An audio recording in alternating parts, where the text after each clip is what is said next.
en el estado de Oaxaca en materia de educación. Ya que termine, entonces sí, ya se va a disfrutar el centro histórico de nuestra ciudad. Adelante.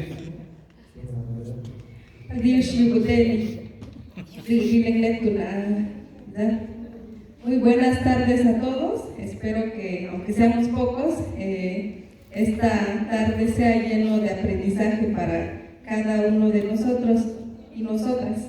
Quisiera comenzar platicando un poquito de esta investigación. Lo hice durante mis estudios de maestría. Está basado desde la teoría crítica hacia una pedagogía decolonial. Empecé trabajando con etnografía porque quise estudiar los saberes de mi comunidad, enfocándolo al trabajo pedagógico. Como ya habían mencionado, yo soy licenciada en educación intercultural. Entonces llegó la pandemia, entonces se volvió a un asunto autoetnográfico.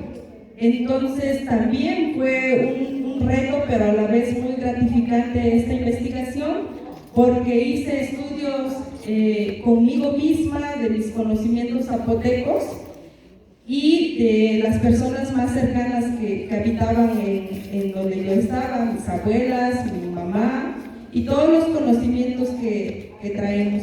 Quiero comenzar también recalcando que yo soy una mujer zapoteca, me identifico mujer zapoteca de la Sierra Juárez de Oaxaca. Entonces, con el estudio que he hecho y también los trabajos que sigo realizando ahora como docente en la Escuela Normal Bilingüe Intercultural de Oaxaca, estoy intentando dar una propuesta más. Esta está en construcción, no se ha puesto en práctica. Sin embargo, con los trabajos que se están realizando desde la normal en la formación de docentes, se está llevando esta idea de una posibilidad de diálogo de saberes. ¿Cómo pueden dialogar los saberes tanto locales de nuestras comunidades, ya sea zapotecas, mijes, chinantecos? Sabemos que hay muchas culturas en nuestro estado. ¿Y cómo pueden dialogar con temas que abarcan los planes de estudio? En este caso, la nueva escuela mexicana, pero durante los estudios que yo hice fue con el plan 2020, el que estaba vigente, y analicé exclusivamente los libros de ciencias naturales que estaban en el 2019. Entonces, ¿qué significa ser un Gulashida? Gulashida significa mujer zapoteca. ¿Cómo vamos construyendo nuestro conocimiento acerca de lo que nos rodea? Aquí podemos ver, en el centro está una mujer zapoteca.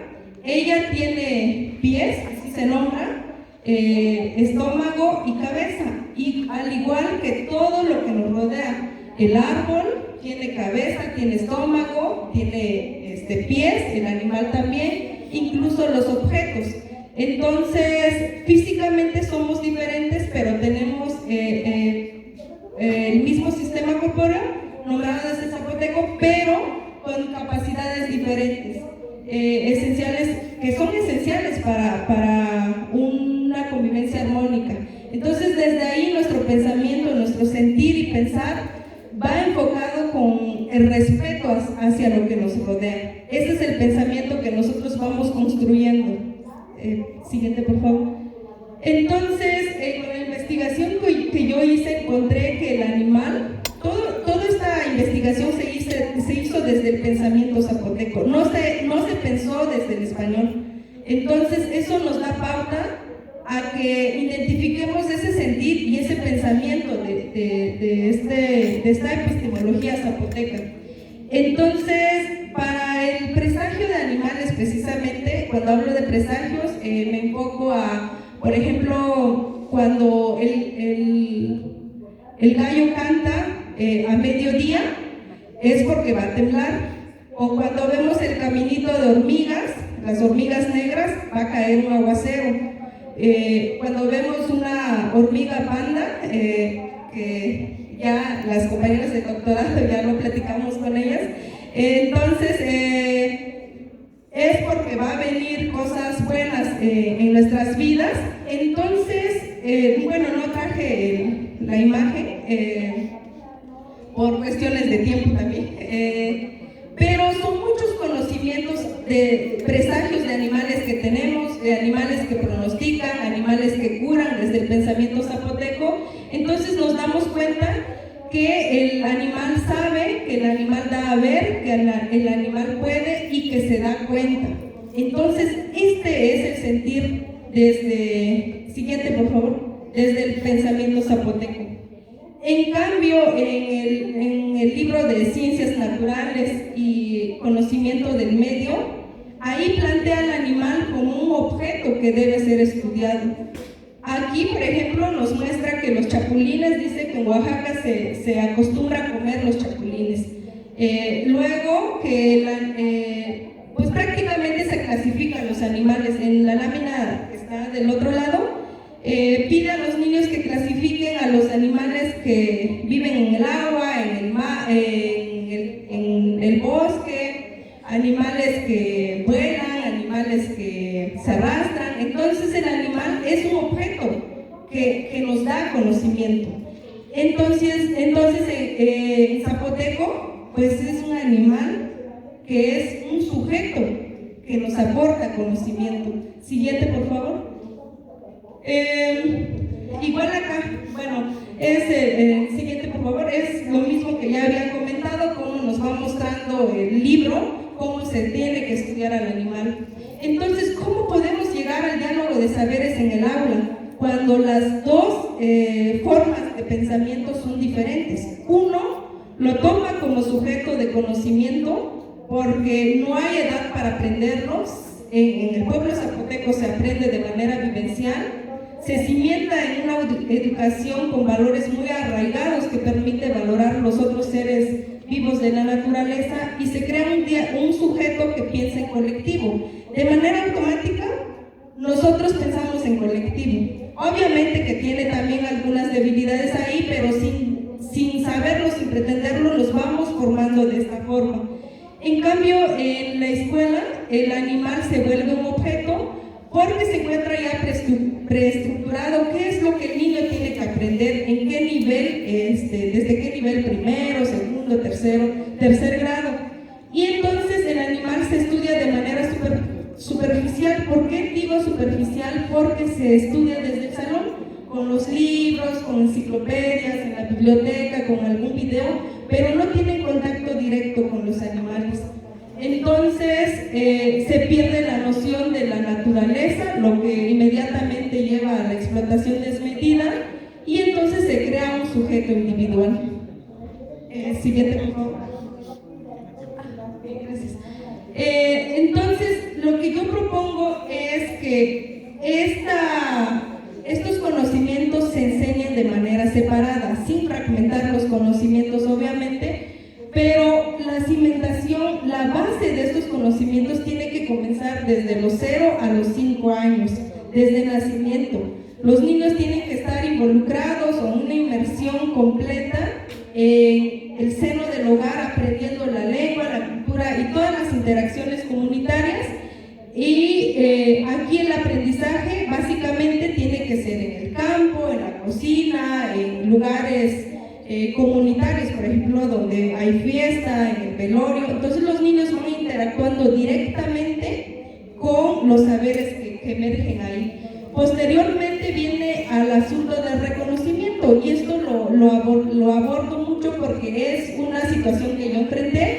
Yo fui monolingüe en zapoteco hasta los 5 años. De repente te das cuenta que hay otras formas de pensamiento que no son como el zapoteco, que hay otras formas de hablar, entonces, que es desde el español. Entonces vamos interactuando con otro conocimiento.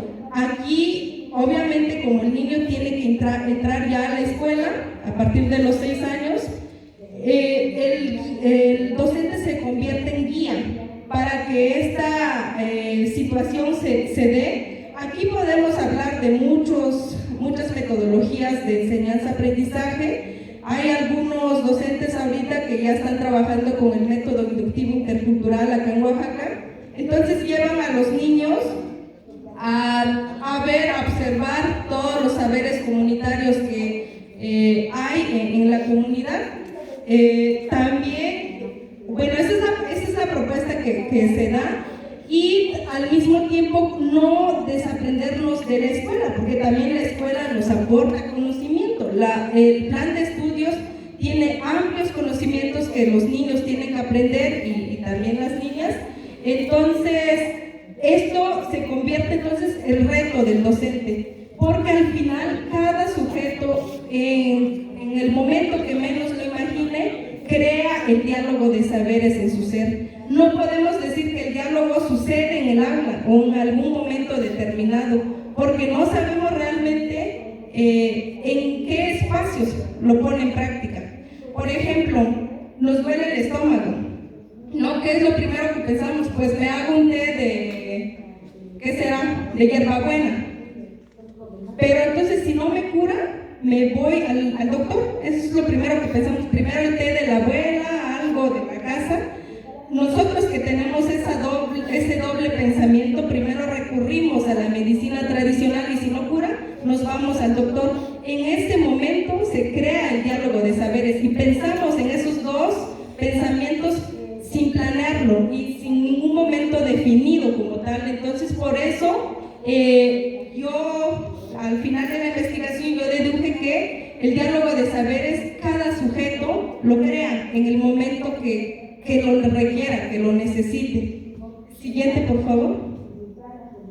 Y como conclusiones tengo que para el pensamiento zapoteco el animal es un sujeto que aporta conocimientos y para el conocimiento occidental es un objeto que aporta conocimiento.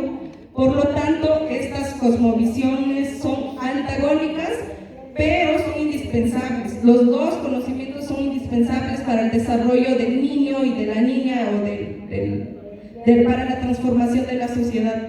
Entonces, una forma de crear el diálogo de saberes que son construidos en diferentes lenguas y en diferentes cosmovisiones sería trabajarlo de forma separada en el aula, donde dando espacio y tiempo diferentes a cada uno, sin salir de su matriz epistémica. Quiere decir que si el niño necesita aprender a cazar chapulines, tenemos que ir a esos espacios, tenemos que conocer, interactuar con todo lo que ahí emerge, y después en otra ocasión, si hay algún tema que se pueda trabajar con los mismos chapulines ya en el aula, pero desde el plan de estudios, lo que marca el plan de estudios, pues se regresa al aula, pero sin usar el conocimiento local para enseñar el conocimiento occidental, porque desafortunadamente cuando queremos trabajar con ambos conocimientos, casi siempre se usa lo conocido del niño, pero al final terminamos enseñando lo que viene en el plan de estudios. Entonces es un verdadero reto para cada uno de los docentes, porque a lo mejor no es la intención de enseñar los conocimientos occidentales, pero al intentar hacer el diálogo dentro de la planeación, pues sucede eso, que se termina enseñando el saber occidental. Entonces, debido a que el diálogo de saberes se busca desarrollar desde los procesos pedagógicos, debe ser el alumno quien debe crear este diálogo en su ser, y el docente será un mediador para que esto suceda en el pensamiento del estudiante, desarrollando ambientes, situaciones de aprendizajes en los espacios escolar y comunitario. Sería todo.